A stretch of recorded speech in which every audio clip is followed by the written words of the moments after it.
Good evening. Welcome to the Thursday, October 23rd, 2014 meeting of the Planning and Zoning Commission of Indian River County. Our first item this evening is the Pledge of Allegiance. Maria, would you lead us in the pledge this evening, please? To the flag of the United States of America and to the republic for which it stands, one nation, under God, indivisible, with liberty and justice for all. Thank you, Maria. The second item on our agenda this evening is the approval of the minutes from the September 25th, 2014 meeting. Do I have a motion? Motion to approve. Second. All in favor? Aye. Aye. Any opposed?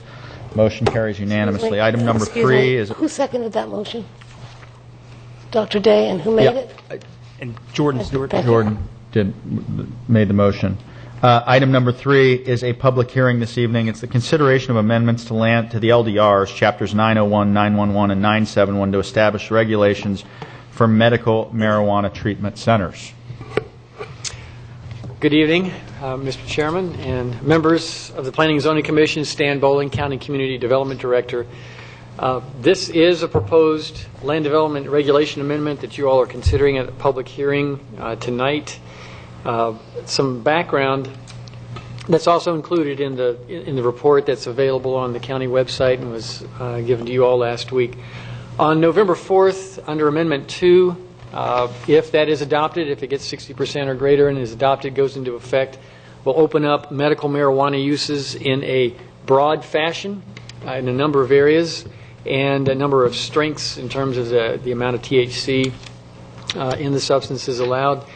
And the Indian River County Board of County Commissioners, as well as many other local governments in Florida, are moving now to adopt local regulations in advance of the vote on the amendment. And really 2 steps involved there. If the amendment passes, there will then be a period of time when the state will make rules about how that amendment is actually put into administrative procedures and so forth. And so many local governments, including Indian River County, are interested in adopting local regulations in advance of the state rules that might come out of that process.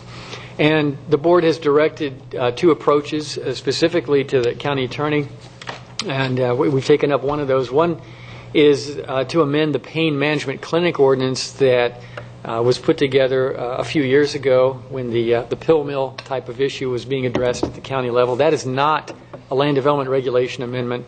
Only had to go to 1 hearing before the Board of County Commissioners, and they have adopted that. They adopted that a few days ago at their October 21st meeting. Now, it's not the same as a land development regulation amendment. It has registration type of requirements, a few other items that are important, and the county attorney can fill you in on that if you have any questions. There is some information in your backup on that.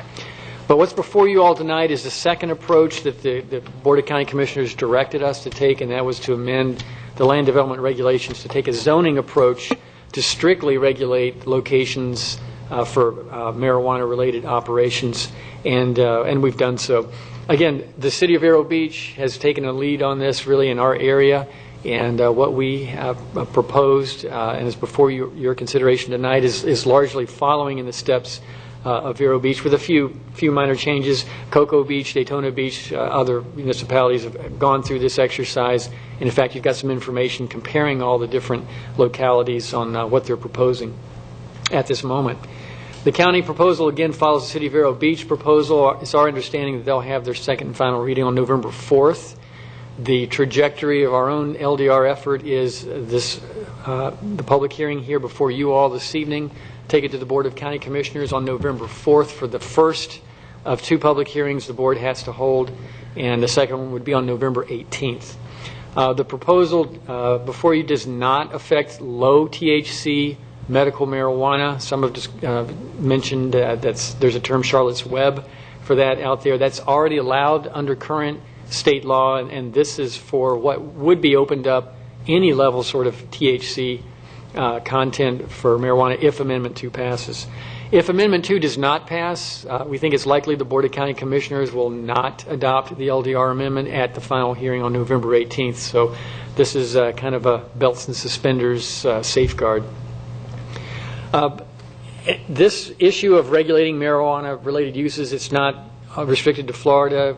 There are 23 states where medical marijuana and 2 states where recreational marijuana are allowed. And the states where medical marijuana is allowed are allowed to have higher THC. And there have been a number of potential negative impacts of dispensaries for medical marijuana in those states. It's still a fairly recent phenomenon, so I think there probably more will be learned over time.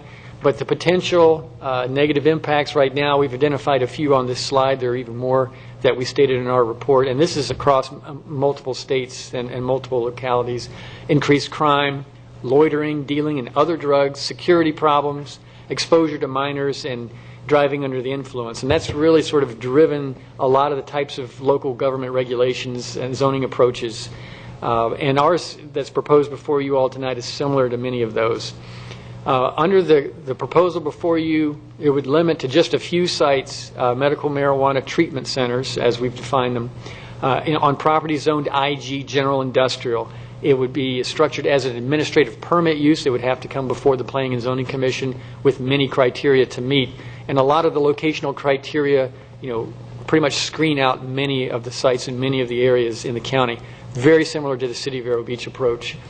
The criteria include, first of all, again, general industrial locations only.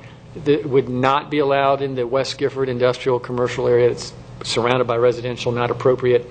A 1,000-foot separation distance is proposed from places where there tend to be minors. That would be schools, child care facilities, parks, and also separation from other medical marijuana facilities so you don't get a concentration. A 500-foot separation from residential and public designated or zoned sites, and 200 feet from a thoroughfare plan road, so it's not right out on a major thoroughfare.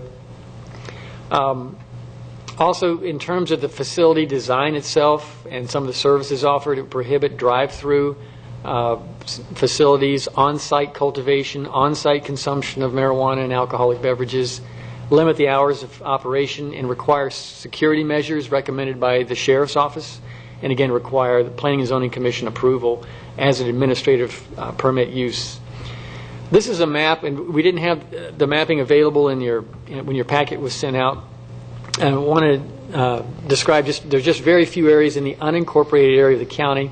And it's my understanding that under the City of Vero Beach's ordinance, there are just a few sites along the FEC railroad tracks in their industrial area as well. Same with the result of these regulations and what's proposed. On the map, I'll show you there's some parcels that are shaded in blue. There's a tiny sliver of one that's along the railroad tracks north of 12th Street. That's actually, and I'll show you an aerial in a moment, it's not a viable standalone site. It's actually owned by the City of Vero Beach. There are 2 parcels that are industrially developed, warehousing mostly, on the east side of Old Dixie, off of Old Dixie, though, along the railroad tracks. I'll show you an aerial of that in a moment. There's one other site that we thought with the criteria was not in play, but after we finished our mapping exercise earlier this week, we found that under the proposal that's in your backup, there is one site, and I'll show you a little bit more of this. This is happens to be one of the parcels in the middle of the INEOS facility, and we believe that it's not appropriate to have these sites potentially right off of I-95 and kind of in an area where you wouldn't be serving the population intended to be served anyway. So we've proposed an additional criteria, and that's why I passed out to you before the meeting one highlighted criteria I'll go over in just a moment to keep potential sites away from I-95. This is an aerial of the sites that I just showed you on the overall map. This one small blue shaded area, again owned by the City of Vero Beach, along the FEC Railroad north of 12th Street would meet the criteria. I think that's probably not a feasible site. The sites at the end of 9th Place, essentially a cul-de-sac roadway in industrial area. There are 2 parcels here that are developed with warehouses. Those, I think, would be the only 2 potential sites, tenant spaces, so to speak, for a facility if this amendment passes and if Amendment 2 passes on November 4th. The other site that's, again, part of INEOS, is right in the middle of all their infrastructure. Again, we felt like it would not be appropriate to have any of these facilities on any of the industrial areas near I-95. And so we're proposing a criterion that no medical marijuana treatment center be located west of 66th Avenue. That puts any potential medical marijuana treatment center further into basically the urban area. And so with that additional criterion, staff is recommending that the Planning and Zoning Commission recommend that the Board of County Commissioners adopt the proposed ordinance with the additional criterion that I just reviewed. And I'd be glad to answer questions that you might have, and County Attorney as well. Thank you for your presentation. Before I open up this to the public hearing portion, are there any questions or comments from Commission? Mr. Attorney, if you have anything to add, we'd love to hear it from you. If anyone has any questions of our County Attorney. The only comment I had. Good evening, Dylan Reingold, County Attorney's Office. The only comments I have is, as Stan stated, the Board of County Commissioners on Tuesday adopted sort of more of a regulatory scheme format, and that Stan was bringing this item before you today, which was more of a land development regulation format. I certainly could answer any questions about the regulatory scheme if that's what the Commission would desire.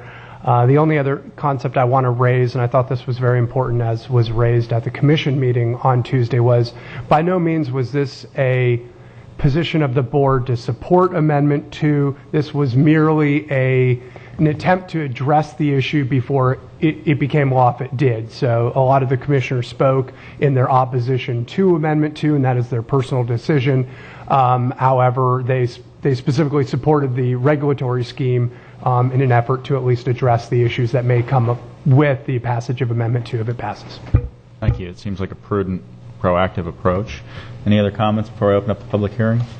Yeah, if it does pass and state regulations come down, are there any state regulations that might come down that will impact what we do here tonight or what happens later in the month? It certainly could. I think, the state could go all the way to, and Dylan can address this too, preempt everything or preempt some areas of regulation.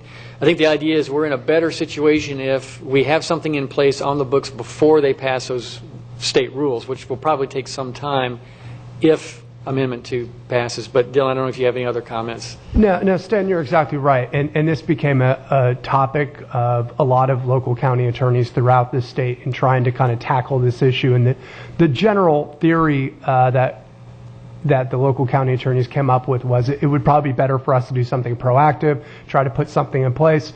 Look, if the state decides to preempt us, then they preempt us. But at least we've tried to do something up front to at least put something in place to protect our communities. What would a preemption look like? What kind of a thing? Like at the land use level, what could they possibly do to? You know what? The state could essentially say, look, we're going to designate that these are the rules that everybody plays by with regards to medical marijuana treatment centers. And the example actually is something to the extent of, for instance, with regards to Charlotte's Web and the low THC, the state just flat out said there are going to be 5 dispensaries in the state, and we'll essentially go figure out where they are, period. Okay. That's just an example of where the state could come in and go, you're not going to regulate. Another example is that most people in this community are very familiar with. You saw when the state said, look, we don't want you touching the issue of vacation rentals, in single family districts. You're not going to touch that anymore. Done. I understand. Okay, thank you. Should we open up the public hearing? We're going to open the public hearing. If anyone from the audience wants to speak on this issue, please just come up now and state your name and address for the record. Anyone? Okay, public hearing open, public hearing closed. Any other questions, comments, motion? I have a question on the map. The sites that you showed, you're saying that that's the only places that it's possible to have these centers given that criteria? In the unincorporated area of the county, that's correct. There's additional location in the city of Vero Beach, and I can't speak for Sebastian or Fellsmere or the other local governments.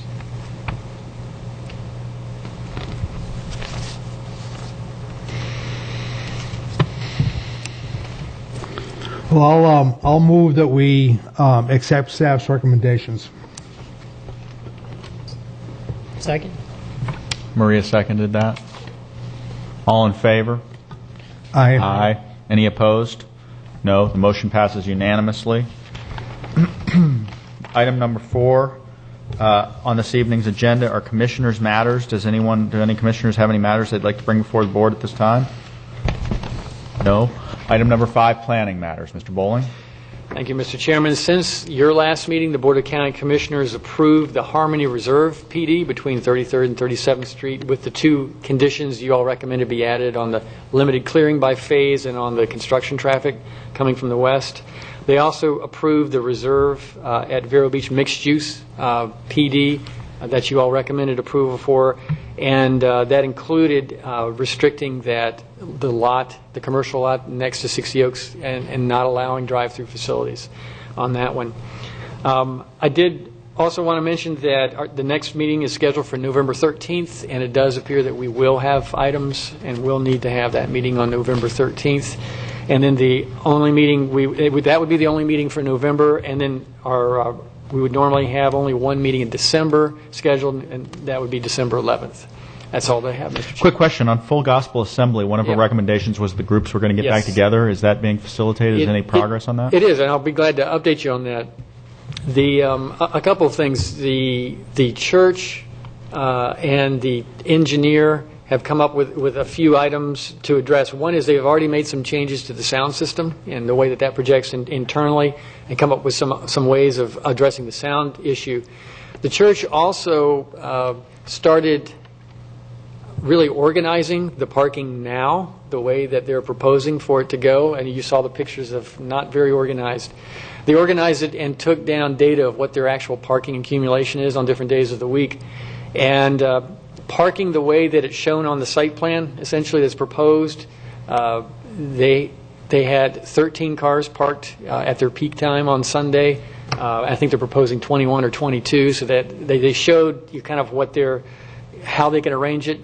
And right now staff is arranging a meeting to try to get the times together for the working neighbors, so that meeting will take place, but it hasn't yet. And we won't schedule it for the board until that happens. Very good. Have the meetings gone well?